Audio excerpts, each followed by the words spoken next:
La última respiración de mi padre fue para decirme que cuidara de Bárbara, su joven esposa, la misma que un año después me echó a la calle como a un perro, diciéndome, «Esta casa ya no es tuya.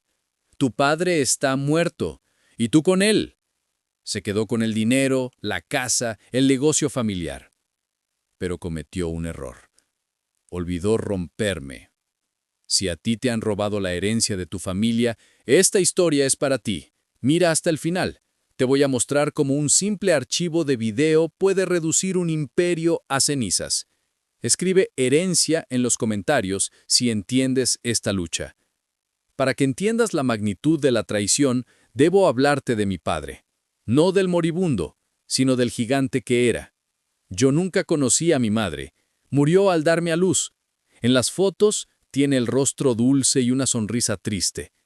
Mi padre, en cambio, llevaba el luto como una armadura. Se negó a volver a casarse durante años, diciéndole a mi tía, que me ayudaba a criarme, que nadie podría reemplazar a mi madre. Su tienda de comestibles, la felicidad del barrio, era más que un negocio. Era su reino. Una pequeña tienda modesta, enclavada entre una carnicería y una sala de té, en el corazón del barrio chino. El aroma allí era único, una mezcla de especias, té humeante y madera vieja. Literalmente, aprendí a caminar entre esos pasillos. Mi primer juguete fue una escoba.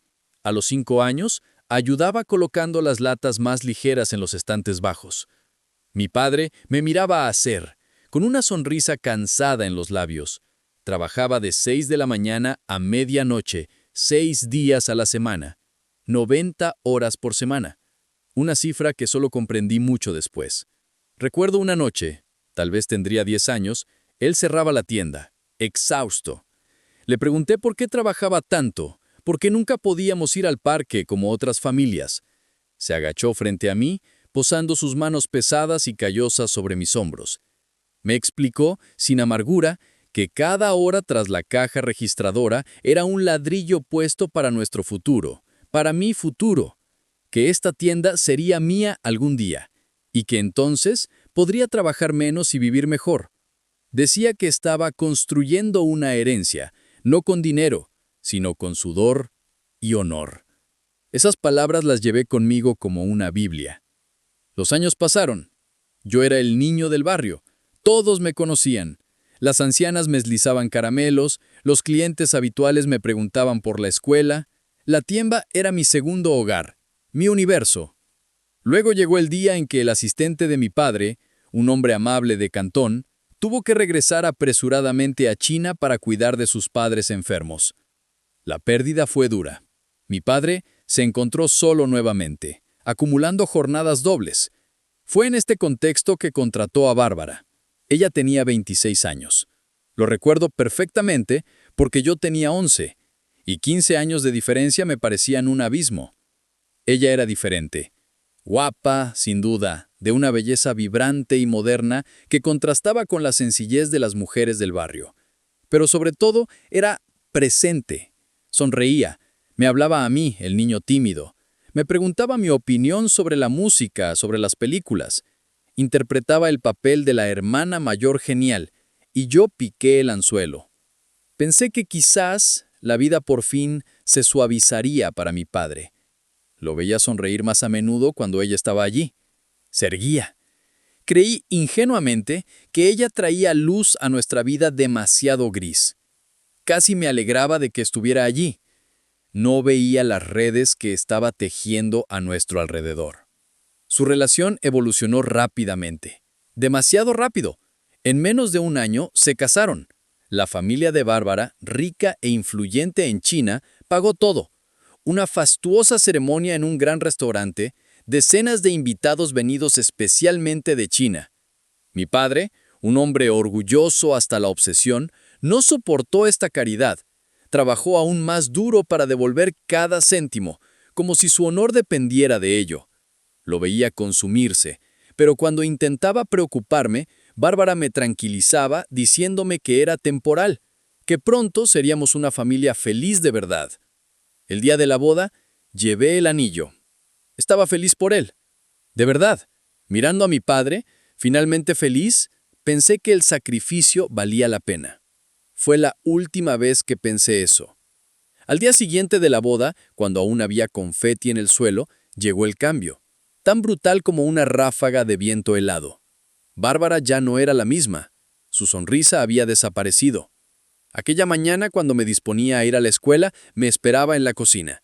Me anunció sin preámbulos que ya no iría a la tienda después de clase, que no era apropiado para un chico de mi edad merodear en un comercio, que debía concentrarme en mis estudios. Su tono no admitía réplica. Fue la primera orden, la primera grieta en el cuadro perfecto de nuestra vida. Lo que siguió fue una larga caída. Aisló a mi padre, monopolizando su tiempo, sus conversaciones. Cuando yo intentaba hablar con él, ella siempre encontraba una razón para interrumpirnos, para llevarlo a otra parte. La casa, antes tan acogedora, se convirtió en un campo de minas silencioso. Sentía que algo precioso se estaba rompiendo, pero estaba impotente. Solo era un niño frente a una adulta determinada. El paraíso que creí ver construirse solo era una ilusión. El infierno apenas comenzaba.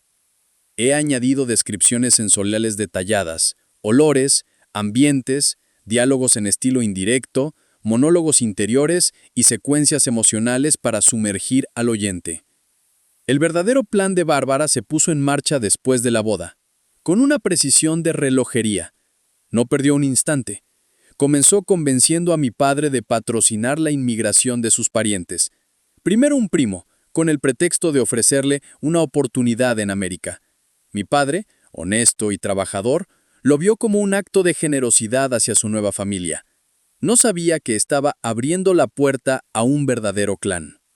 Recuerdo la llegada del primer primo, un hombre joven, arrogante, que llegó con una maleta llena de ropa de marca y una mirada despectiva hacia nuestra modesta tienda. Mi padre, en su gran bondad, le ofreció alojamiento y comida. Pasó tardes enteras explicándole los entresijos del comercio, los proveedores, la clientela del barrio. Lo veía como una inversión para el futuro de su nueva familia. Pero Bárbara tenía otros planes. Muy pronto persuadió a mi padre de que el primo necesitaba su propio negocio para realizarse. Y mi padre, con su increíble talento para los negocios, lo ayudó a abrir un pequeño restaurante de fideos justo al lado de nuestra tienda. Negoció el alquiler, encontró los equipos, formó al primo en gestión. Trabajó aún más duro, 16 horas al día, para apoyar este nuevo negocio que ni siquiera era suyo. Por la noche, exhausto, intentaba tranquilizarme. Me decía que estaba construyendo una red, una herencia más grande para todos nosotros. Bárbara, a su lado, asentía, añadiendo que la familia era lo más importante, que debíamos apoyarnos. Pero su mirada, cuando creía que nadie la veía, era de una frialdad calculadora. Veía a mi padre no como un marido, sino como un trampolín para traer a su familia a América. Al primo le siguió rápidamente una tía, luego un sobrino, luego amigos de la infancia. Cada vez el escenario se repetía: llegada, alojamiento y luego instalación en un negocio que mi padre ayudaba a montar desde cero. Una lavandería, una tienda de reparación de teléfonos, una peluquería. Nuestra casa se convirtió en una pensión para los recién llegados de la familia de Bárbara. Mi padre se transformaba en una sombra, transparente en su propia casa, hablando solo de números y planes de negocio. Luego llegó la tos. Al principio fue una tos ocasional, por la mañana. Luego se volvió constante, ronca, desgarradora. El cigarrillo, su único vicio, su compañero de soledad durante todos esos años, le estaba cobrando la factura. Toses toda la noche, su cuerpo sacudido por espasmos que yo oía a través de las paredes. Le rogaba que dejara de fumar, que fuera al médico. Bárbara, en cambio, lo minimizaba. Decía que era solo una bronquitis, que pasaría. Ella necesitaba que él trabajara, que siguiera trayendo a su familia, estableciendo sus negocios. El diagnóstico cayó como una guillotina. Cáncer de pulmón, etapa avanzada. En 2 años vi a esa gigante que levantaba cajas de mercancía como si fueran plumas, desvanecerse progresivamente. Sus mejillas se hundieron, sus ojos se volvieron vidriosos, El olor del hospital reemplazó al de la tienda. Los últimos días era irreconocible, conectado a máquinas que respiraban por él. Bárbara venía raras veces. Demasiado ocupada, decía, gestionando los negocios. Yo me quedaba horas a su lado, sosteniéndole la mano, esperando un milagro que nunca llegó. Su última fuerza la usó para susurrarme una frase, su último aliento. Cuida de Bárbara. Luego llegó el pitido largo y monótono del monitor cardíaco, el silencio, el vacío. La traición empezó incluso antes de que la tierra cayera sobre su ataúd. Apenas pasado el funeral, el ambiente en la casa cambió por completo. Bárbara se volvió distante, fría. Pasaba horas al teléfono, hablando rápido en mandarín, dando órdenes. Ya no me miraba, me había convertido en un mueble estorboso. Unos días después, me convocó en la sala. Estaba sentada en el sillón de mi padre, vestida de negro, el rostro endurecido. Ni siquiera me ofreció sentarme. Me anunció, sin preámbulos, que los asuntos de la herencia estaban resueltos, que, según el testamento que mi padre había firmado bajo su influencia, ella heredaba todo. La tienda, por supuesto, el dinero también. Más de $300,000 de ahorros, cada céntimo sudado por mi padre. Y la casa. Me aclaró que era la ley, que era la voluntad de mi padre. Luego añadió, como un recordatorio, que una pequeña suma se había apartado para mis estudios.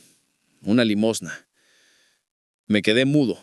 El suelo desaparecía bajo mis pies. No era posible. Mi padre nunca... Pero ante la fría seguridad de Bárbara, entendí que el engaño era perfecto. Se había aprovechado de su debilidad, de su enfermedad, para hacerle firmar esos papeles. El golpe de gracia llegó el día de mi cumpleaños número 18. Temprano en la mañana llamó a la puerta de mi habitación. No entró. Simplemente dijo con una voz inapelable: «Es tu cumpleaños. Eres mayor de edad ahora. Esta casa ya no es tuya. Te vas hoy. Haz las maletas». Me dio la espalda y bajó las escaleras. Se acabó. Recuerdo la lluvia azotando los cristales, el ruido de mis maletas arrastradas por la escalera, la mirada vacía de Bárbara que me vigilaba desde la sala, con su nuevo teléfono móvil en la mano.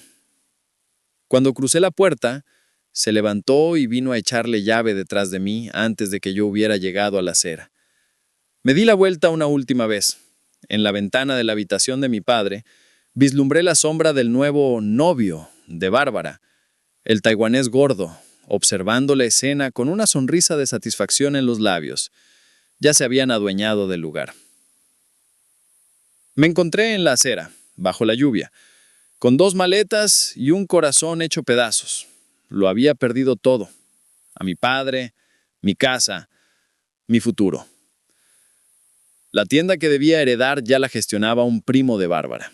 Era un extraño en mi propio barrio. ¿A dónde ir? ¿Qué hacer? La ira mezclada con una pena tan profunda que sentía ganas de vomitar. Todo por lo que mi padre había trabajado, todo lo que había construido, robado. Y yo tirado como basura. Caminé sin rumbo bajo la lluvia durante horas. La ciudad que había sido todo mi universo de repente me parecía hostil y extraña. Fue mi tía, la hermana de mi padre, quien me acogió. Vivía modestamente, con sus 3 hijas aún a su cargo, pero me abrió su puerta sin dudar. No dijo gran cosa, solo una mirada, llena de dolor y comprensión. En su pequeño apartamento abarrotado encontré un refugio y la determinación de reconstruirme. La venganza aún no era una idea clara, era primero una sobrevivencia, pero la semilla estaba plantada. Los meses que siguieron a mi expulsión fueron una lenta reconstrucción. En casa de mi tía recuperé una forma de estabilidad. Su apartamento era modesto, ruidoso, siempre lleno de la energía de mis primas, pero era acogedor. Por primera vez en mucho tiempo me sentí seguro. Mi tía no se negó a que pagara alquiler. A cambio, me convertí en el hombre para todo de la casa. Arreglaba fugas, reparaba cosas eléctricas, cortaba el pequeño césped. Era una vida pequeña, pero era la mía. Me sumergí en mis estudios de ingeniería informática. La pequeña suma que mi padre había logrado legarme cubría la matrícula del colegio comunitario. Era poco, pero era un comienzo. Paralelamente conseguí un trabajo en una tienda informática local. Mi título oficial era técnico superior, pero en realidad era el que hacía que los computadores fueran rápidos. Pasaba los días con las manos metidas en las entrañas de las torres, reemplazando componentes, reinstalando sistemas. El trabajo era técnico, repetitivo, pero tenía una virtud: no dejaba espacio para pensar. Durante 8 horas al día ya no era el hijo despojado, era un técnico competente. Ganaba mal, pero ganaba mi independencia. Cada placa base reparada, cada virus eliminado, era una pequeña victoria. Reconstruía máquinas y me reconstruía a mí mismo. La ira hacia Bárbara seguía ahí, pero se transformaba. Ya no era un dolor agudo, sino una energía fría, una motivación sorda. Debía hacerme fuerte, lo suficientemente fuerte para que nadie pudiera volver a echarme a la calle. Lo suficientemente fuerte, quizá un día, para pedirle cuentas. Fue en este contexto que conocí a Kate. Era estudiante de enfermería. Nos cruzamos en la biblioteca del colegio y empezamos a estudiar juntos. Kate era todo lo que Bárbara no era: sincera, divertida, sin cálculos. Conocía las líneas generales de mi historia: la madrastra mala, la herencia robada, pero le había ahorrado los detalles sórdidos. Con ella volví a aprender a reír, a envisagrar un futuro que no fuera solo una reacción al pasado. Una noche me invitó a cenar a casa de sus padres para presentarme a su familia. Estaba nervioso. La casa de los padres de Kate era modesta pero acogedora, llena del olor de la comida que se cocinaba. Y luego estaba Mike, su hermano mayor. Mike era imposible de pasar por alto. Tendría una decena de años más que nosotros, el cuerpo cubierto de tatuajes que contaban una historia violenta. Sus ojos tenían la frialdad de alguien que ha visto demasiado. Kay me había advertido. Mike había sido pandillero en su juventud. Había estado en prisión. Ahora trabajaba en una empresa de jardinería. Era lo que en el barrio llaman un cowboy, un tipo duro, un marginal que vivía según sus propias leyes. La velada transcurrió bien, a pesar de la mirada inquisitiva de Mike. Luego, mientras recogíamos la mesa, Kay volvió a hacerme preguntas sobre mi madrastra, sobre las razones que la llevaron a expulsarme tan brutalmente. Harta de dar rodeos, solté su verdadero nombre: Bárbara. El nombre ni siquiera había salido completamente de mi boca cuando Mike, que pasaba cerca de nosotros con vasos sucios, se detuvo en seco. Mike me miró fijamente y preguntó, con una voz donde la incredulidad se disputaba con una diversión perversa, si acababa de decir el nombre de Bárbara. Tras mi confirmación, esbozó una amplia sonrisa, casi avergonzada, y me soltó como si fuera una anécdota sin importancia que él se tiraba a mi madrastra. El shock me paralizó. La información era tan grotesca, tan obscena que se volvía surrealista. Mike, al ver mi expresión, empezó a contar. Describía cómo, mientras el novio taiwanés de Bárbara jugaba al mahjong con sus amigos, él iba a su casa, a la casa de mi padre. Hablaba de sus favores, del dinero que ella le daba. Luego añadió un detalle que transformó mi estupor en un interés glacial. Mencionó los edificios que Bárbara poseía. Él había entendido, sin que ella se lo dijera explícitamente, que los alquilaba a redes de prostitución. Eran burdeles. Y Bárbara, además de los alquileres, recibía una comisión por las ganancias de las mujeres. La ira reprimida durante años no estalló. Al contrario, se concentró en un punto único, brillante y frío. Mike no era un aliado obvio. Era un egoísta, un aprovechado, pero tenía dos cualidades indispensables: un acceso directo a Bárbara y una lealtad absoluta hacia su hermana Kay. Y Kay estaba de mi lado. La pieza maestra del rompecabezas acababa de caer. La casualidad o el destino me tendía un arma inmoral, peligrosa, pero perfecta. Narrador. Kay, horrorizada por lo que acababa de saber, suplicó a su hermano que nos ayudara. Mike dudó. Admitió que el dinero de Bárbara era fácil y que apreciaba sus acuerdos, pero la mirada de su hermana fue más fuerte. Finalmente aceptó, con la condición de que yo nunca le hiciera daño a Kay. Se cerró un trato. La alianza improbable quedó sellada. El cazador había encontrado a su guía. La persecución podía comenzar. Los días que siguieron a la revelación de Mike fueron de una planificación febril. Nos reuníamos en secreto, como conspiradores, casi siempre en casa de Kay, lejos de oídos indiscretos. Mike, en su pragmatismo de delincuente, exponía los hechos con una claridad brutal.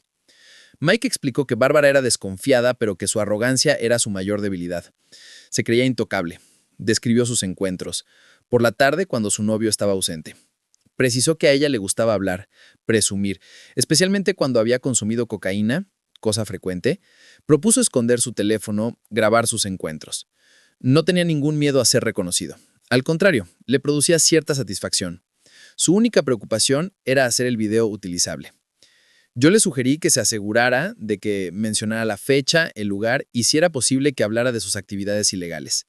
Mike sonrió viendo ya el potencial destructor del proyecto. La cuestión de las drogas fue crucial. Mike precisó que era Bárbara quien suministraba la cocaína, una señal más de su poder y su desprecio por el peligro. Se comprometió a minimizar su propio papel en la imagen para que la atención se centrara por completo en ella. Fue su idea genial y perversa. Hacer que se burlara de su novio taiwanés, tratarlo de débil, de impotente. Sabía que la humillación pública sería mucho peor que una simple revelación de adulterio. De mi parte, me encargué del aspecto técnico.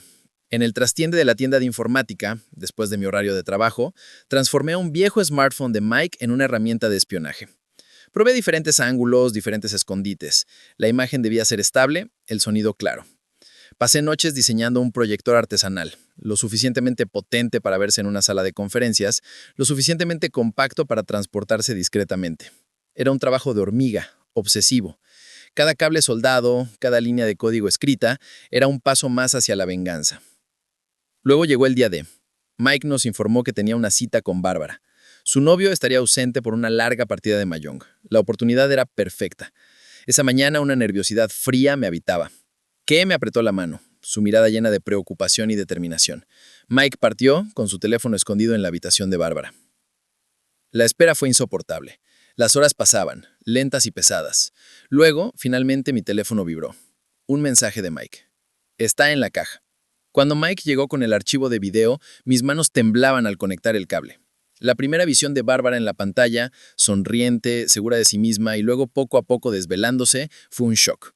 Ver su cara, oír su voz admitir sus crímenes con despreocupación, fue a la vez repugnante y euforizante. Teníamos la prueba irrefutable de su duplicidad. La visualización fue una prueba. El video en rudo duraba 20 largos minutos. Afortunadamente Mike había sido brillante. Las secuencias clave estaban ahí, cristalinas. Bárbara databa la escena, nombraba la casa como la de su difunto marido, hablaba de las drogas, se burlaba de su amante con una crueldad que helaba en la sangre. Las imágenes explícitas las cortamos sin remordimiento. Lo importante no era el escándalo sexual, sino el cuadro general, la corrupción, la ilegalidad, la inmoralidad. Montamos una secuencia impactante de menos de 10 segundos, lo suficientemente corta para ser viral, lo suficientemente densa para ser condenatoria. Un resumen perfecto de su doble juego. Mike, fiel a sí mismo, guardó la versión larga, ya considerando venderla en sitios especializados. No lo juzgué. Cada uno tenía sus motivaciones. Las mías estaban a punto de ser satisfechas. El objetivo era claro. Bárbara, en su ambición desmesurada, se presentaba a las elecciones municipales. Debía dar un discurso importante ante la comunidad, una plataforma perfecta para su humillación. La ironía era demasiado buena para no aprovecharla. Su propia necesidad de reconocimiento iba a causar su perdición. La trampa estaba armada. Solo quedaba elegir el momento preciso para cerrar la mandíbula. La espera se convirtió entonces en una tortura diferente, mezclada con una anticipación casi alegre. Casi podía oler el olor a pólvora, y esta vez no era el del cigarrillo de mi padre, sino el de la explosión que se avecinaba. El día del discurso de Bárbara, el ambiente estaba cargado de una hipocresía palpable. La sala de conferencias del hotel local estaba abarrotada. Sus seguidores, sus primos, los beneficiarios de la generosidad forzada de mi padre, estaban sentados en primera fila, sonrientes y confiados. Su novio taiwanés también estaba allí, luciendo un traje demasiado ajustado, haciendo el papel de hombre importante. Yo estaba sentado en medio de la multitud, anónimo, con mi sudadera con capucha y mis gafas de sol. Mi mochila a mis pies contenía mi arsenal, el proyector artesanal y el altavoz Bluetooth. Mi corazón latía desbocado, pero mis manos estaban extrañamente estables. Era la hora de devolverle a Bárbara lo que me había dado. Bárbara subió al estrado, radiante con un traje elegante. Sonrió al público, interpretando perfectamente su papel de mujer de negocios íntegra, pilar de la comunidad. Comenzó su discurso, enumerando sus supuestos logros, robando sin vergüenza las realizaciones de mi padre. Habló de familia, de valores, de trabajo. Cada palabra era una mentira más. La multitud la escuchaba educadamente, algunos incluso admirados por su audacia. Dejé pasar los primeros 2 minutos, tiempo suficiente para que la atención se centrara bien en ella. Luego, mientras enlazaba con sus promesas para la ciudad, saqué discretamente el proyector y el altavoz de mi mochila. Con un gesto rápido, los activé. La transformación fue instantánea. En la pared blanca detrás de Bárbara apareció su rostro en primer plano, pixelado, pero perfectamente reconocible. Luego su voz, amplificada por el altavoz, cubrió la suya. Aquí, en la casa de mi difunto marido, esta cocaína es realmente excelente. Ese inútil del taiwanés no es capaz de... Oh, Mike, sí, continúa. Fóllame más fuerte. El silencio que cayó sobre la sala fue ensordecedor. Por un segundo, solo se oía la respiración jadeante de Bárbara en la grabación. Luego fue el caos. La gente se levantó, gritaba, señalaba con el dedo. Bárbara, en el estrado, se había puesto lívida, con la boca abierta, incapaz de articular un sonido. Su novio taiwanés se había puesto de pie, el rostro deformado por una rabia homicida. Dejé que el video girara en bucle una segunda vez. Tenía tiempo. Nadie entendía lo que pasaba. Nadie me buscaba a mí. Entonces me levanté a mi vez y grité, con todas mis fuerzas, repitiendo sus propias palabras. Esta sala no es para ti, Bárbara. Ahora fuera. Adiós. En medio del tumulto, guardé mi equipo. Me ajusté la capucha sobre la cabeza y me escabullí hacia la salida de servicio. Afuera, Kay esperaba al volante de su coche con el motor en marcha. Me subí a su lado y partimos sin mirar atrás. Mientras nos alejábamos del lugar, no sentí una alegría salvaje, sino un profundo, un inmenso sentido de justicia. No era una venganza mezquina, era una restitución. Le había devuelto a Bárbara su verdadero rostro ante todos los que había engañado. Había usado sus propias armas, el secreto, la traición, para destruirla. El círculo se cerraba. Lo que siguió lo conocíamos. El escándalo sería monstruoso. En una comunidad tan unida, la noticia se propagaría a la velocidad de la luz. La carrera política de Bárbara estaba terminada. Su reputación aniquilada. Su novio taiwanés, humillado públicamente, se convertiría en una amenaza para ella. El imperio de mentiras que había construido sobre las espaldas de mi padre se derrumbaría bajo el peso de sus propios crímenes. Esa noche, por primera vez desde la muerte de mi padre, me dormí en paz. La tormenta por fin había pasado. Las consecuencias fueron aún más rápidas y radicales de lo que había imaginado. En las horas siguientes al incidente, el video, de 10 segundos de duración, se volvió viral dentro de la comunidad china. Fue compartido miles de veces en WeChat, en Facebook, acompañado de comentarios burlones u horrorizados. El nombre de Bárbara, sinónimo de éxito y ambición el día anterior, se convirtió en un instante en sinónimo de vergüenza y duplicidad. La reacción de su novio taiwanés fue inmediata y violenta. Humillado públicamente, tratado de débil e impotente ante toda la ciudad, enloqueció de rabia. Testigos contaron después que había destrozado la casa de mi padre, gritando amenazas de muerte contra Bárbara. El miedo por su vida fue tan fuerte que ella ni siquiera tuvo tiempo de hacer las maletas. Desapareció de la ciudad en la noche, huyendo como una criminal, abandonando detrás todo lo que había robado. Su carrera política, obviamente, se redujo a la nada. Los otros candidatos, horrorizados, la repudiaron inmediatamente. La modesta suma que había invertido en su campaña estaba perdida. Peor aún, el anónimo que había denunciado sus apartamentos burdel hizo su trabajo. La policía inició una investigación. Sin Bárbara en el lugar para corromper o intimidar, las pruebas se acumularon rápidamente. Sus edificios fueron sellados. Sus fuentes de ingresos ilegales secaron. El círculo virtuoso que había creado usar el dinero de mi padre para comprar propiedades, usarlas para actividades ilegales y enriquecerse aún más, se transformó en un círculo vicioso devastador. Sin el dinero de los burdeles, no podía pagar las hipotecas de sus propiedades. Sin su reputación, las empresas legales que mi padre había ayudado a montar a su familia comenzaron a quebrar. Los clientes, al enterarse de su implicación en asuntos sórdidos, boicotearon sus comercios. Los restaurantes, las lavanderías, las tiendas de telefonía cerraron una tras otra, como fichas de dominó. El imperio que había construido sobre las espaldas de mi padre se derrumbó en pocos meses, reducido a polvo. La casa de mi padre, símbolo último de su victoria, fue embargada por el banco. Pasé por ahí un día. Las persianas estaban cerradas, un aviso de desahucio pegado en la puerta. Unos meses después, una familia nueva se mudó, una familia blanca, que no sabía nada de los dramas que se habían vivido entre esas paredes. Los observé un rato desde mi coche, invadiéndome una sensación extraña. Ya no era ira ni tristeza, era tranquilidad.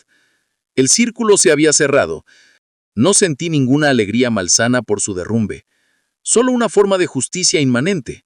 Mi padre podía descansar en paz, su honor estaba lavado. Su casa estaba purgada de su presencia maléfica. La venganza, al final, no era una cuestión de odio, era una cuestión de equilibrio, de restablecer la verdad. Por mi parte, mi vida había tomado un rumbo nuevo. Kay y yo, unidos por esta prueba, habíamos oficializado nuestra relación. Nos habíamos prometido. Yo terminaba mis estudios de ingeniería informática. Las habilidades que había adquirido para tender mi trampa me habían valido el elogio de mis profesores. Ya no era el hijo despojado. Era un profesional competente, respetado. Kay, diplomada como enfermera, ganaba bien su vida. Nos habíamos mudado a casa de su tío, a una casa espaciosa cerca de mi universidad. Por primera vez miraba el futuro con serenidad y optimismo. Un día fui a la tumba de mi padre. Me paré frente a la lápida, con un viento ligero soplando entre los árboles. No lloré, le hablé. Le conté toda la historia. Le dije que había protegido su herencia, no el dinero, sino su honor. Su nombre ya no estaba manchado por esa mujer. Le prometí fundar una familia honesta, basada en el respeto y la lealtad, todo lo que Bárbara había traicionado. Esta historia no es solo una historia de venganza, es una historia de resiliencia. Te pueden quitar todo, tu familia, tu casa, tu futuro, pero si no te quitan tu voluntad, puedes reconstruirlo todo. Mejor, más fuerte. La verdadera venganza es vivir una vida feliz y honorable, a pesar de aquellos que intentaron romperte. Bárbara intentó robarme mi herencia. En realidad, me ofreció lo más preciado, la prueba de que soy el hijo de mi padre, de que su fuerza fluye por mis venas, y eso nadie podrá robármelo jamás. No olvides compartir esta historia si te ha inspirado. Escribe resiliencia en los comentarios. Suscríbete para más testimonios sobre la fuerza de reconstruirse.